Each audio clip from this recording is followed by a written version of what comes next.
Et salut les amis, c'est Okayo. Et alors on se retrouve pour la suite de Killer Clown.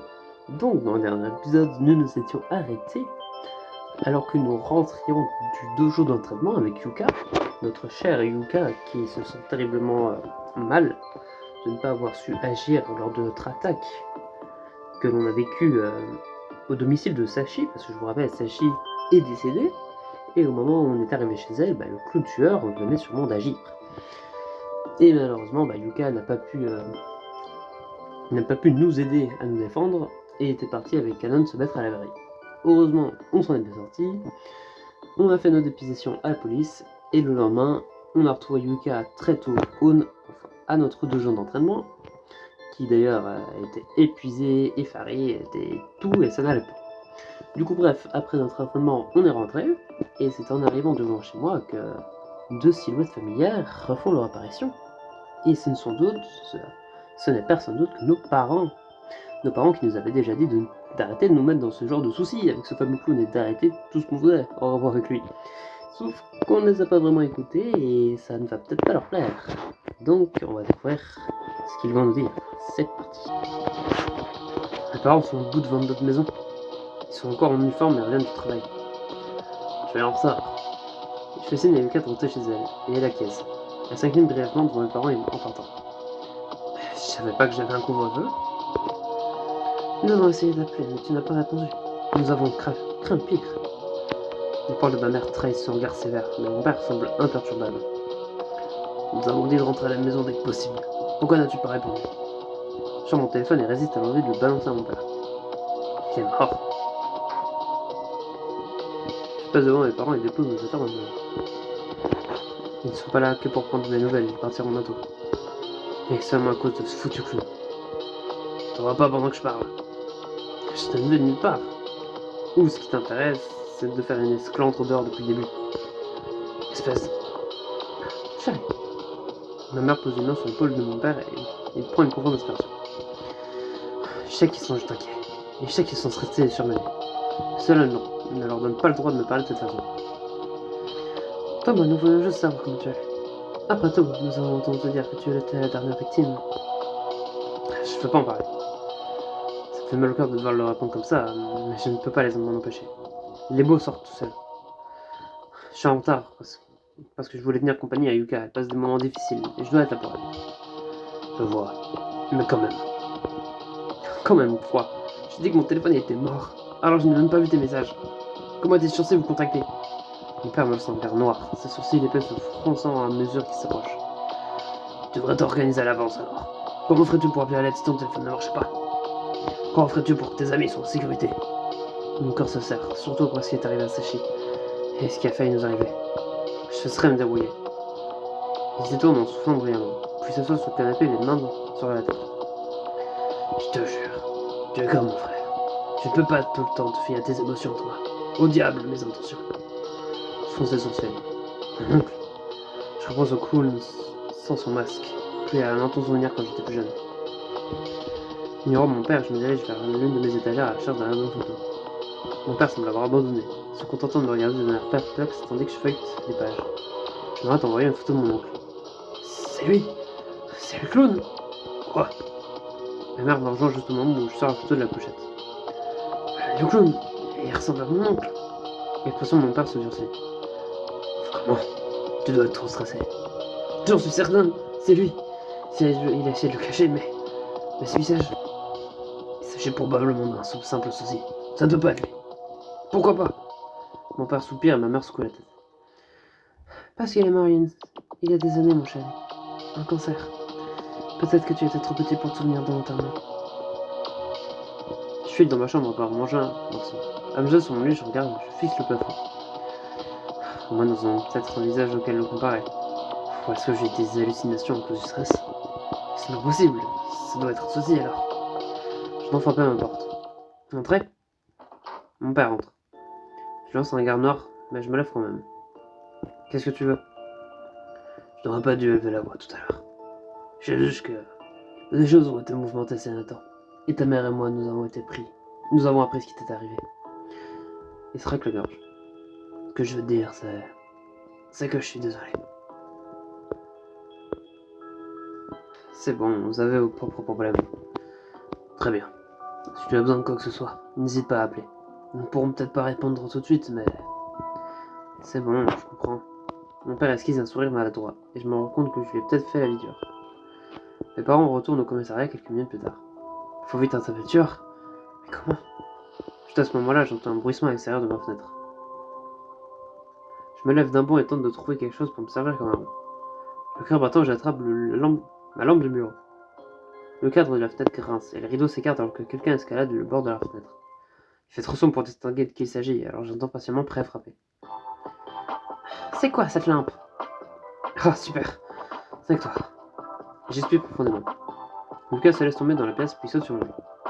Je peux pas m'empêcher de sourire alors qu'un sentiment de soulagement me submerge. Alors, j'ai plus ou moins entendu ce qui s'est passé tout à l'heure. Vraiment? Lucas hoche la tête et me fascine de m'approcher du lit. Les choses ont toujours l'air difficiles. Avec tes parents? C'est en partie ma faute. Je devrais pas aller malmener autant, même si ça doit être sympa d'avoir une famille normale.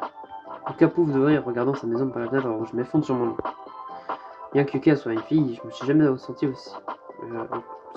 senti gêné de la voir dans ma chambre. Elle me rend visite fréquemment. Je me souviens de ce que mes parents ont dit l'autre soir. Comment ils t'ont invité à faire partie de la famille? Lucas se racle la gorge et tente de dissimuler sa rougeur. Mis à part les blagues sur les fiançailles, l'offre tient toujours. Tu es libre de te joindre à nous si tu veux avoir une famille avec laquelle passer du temps. Je sais à quel point les choses peuvent être difficiles quand on est tout seul. Ce n'est pas à moi de m'emballer, mais sache que si tu as besoin de quelqu'un à qui parler...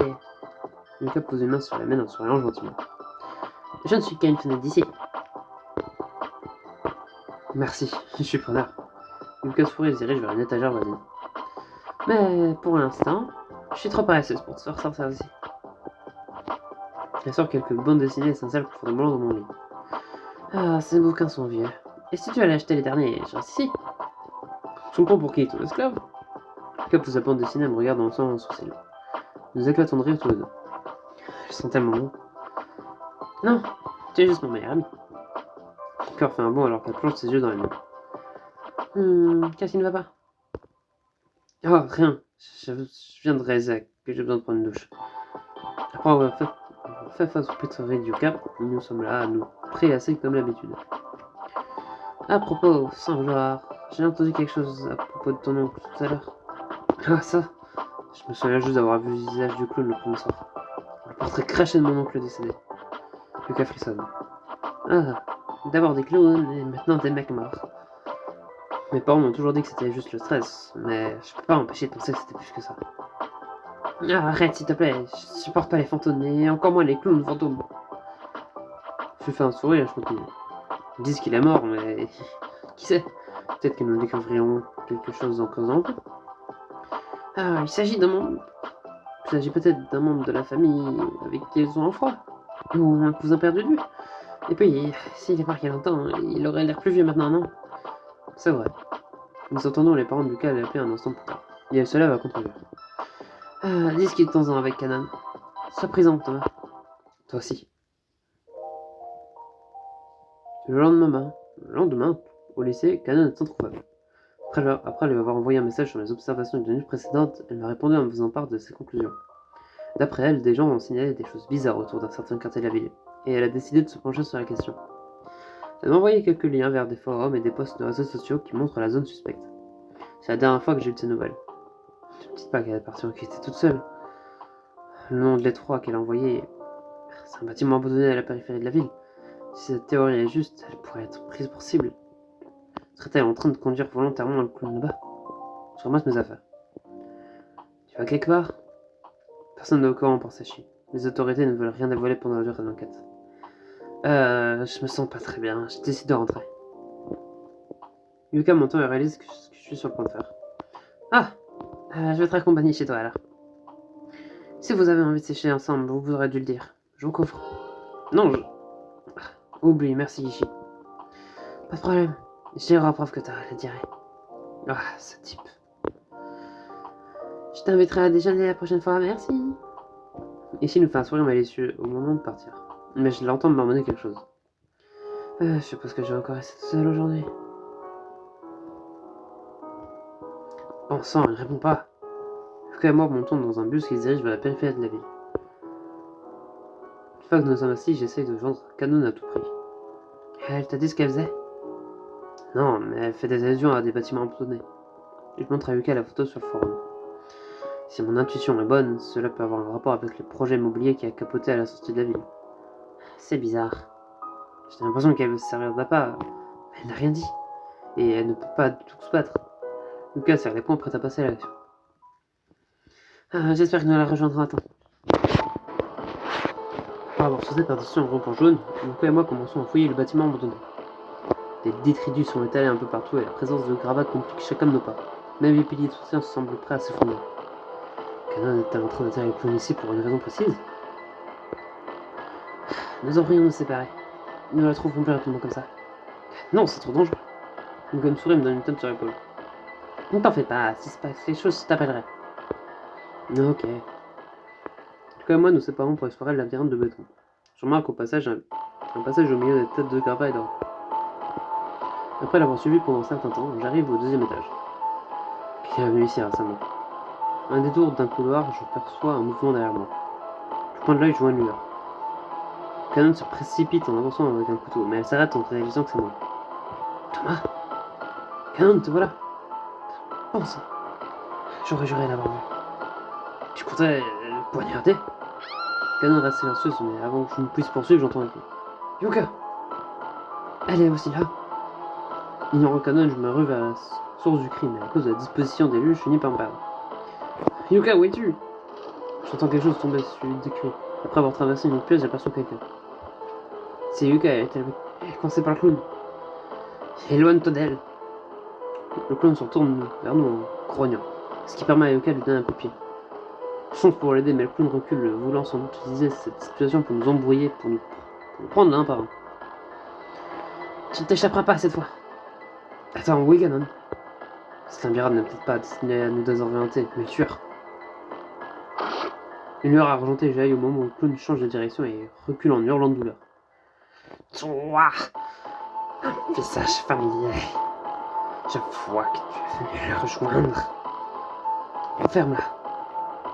Canon extrait le couteau sur gicler du sang sur le béton. Le clown se traîne vers une fenêtre. Canon, qu'est-ce que tu fais? Ma vengeance. Le clown est baissé et encore plus furieux qu'avant. Yuka et moi avançons pour tenter de le désarmer, mais il envoie Yuka passer sur le décombre qui a cloué au sol. J'essaie de le distraire en lui assénant une série de coups, mais il part mes attaques. Il est plus rapide qu'avant. Comment ça? Il est même blessé maintenant. Distrait, le clown ne remarque pas que Canon arrive discrètement par derrière, et elle le poignarde une fois de plus dans le dos. Crève! Le clown ne semble pas affecté malgré le sang qui coule le long de son dos. Il repousse Canon d'un coup de pied, me projetant également en arrière par la même occasion. Je suis pas sûr de pouvoir le terrasser tout seul. Tu es différente de lui. La dernière fois que je l'ai vu, il souriait. Oui, changeons cette expression. Nous allons aussi te faire sourire. La façon dont il parle a également changé. L'attaque précédente semble avoir fait perdre son souffle à Canon. Elle a grippé son couteau, mais elle est écartée d'un revers de main.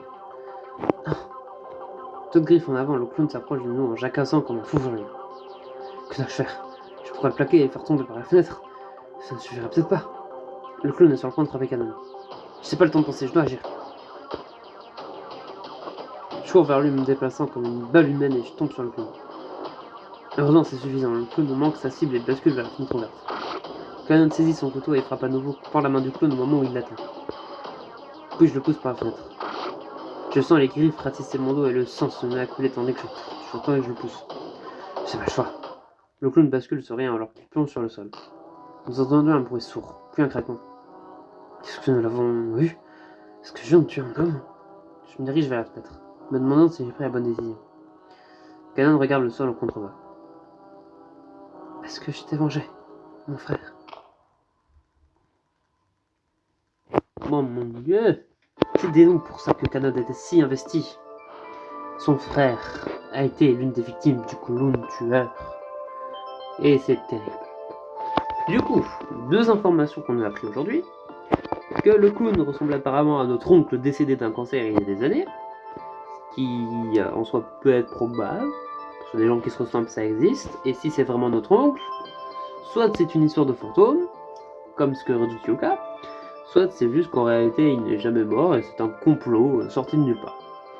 Et deuxième point, et bah du coup, bon, on savait que Kanon avait un but précis derrière ça, sûrement de venger ou d'arrêter Screw tout simplement.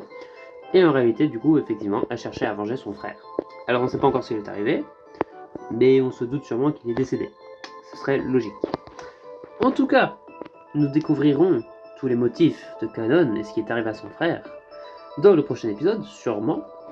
En tout cas, j'espère que celui-ci vous aura plu. Si jamais c'est le cas, n'hésitez pas à vous abonner, à lâcher un like. C'était Okayo. Allez, salut!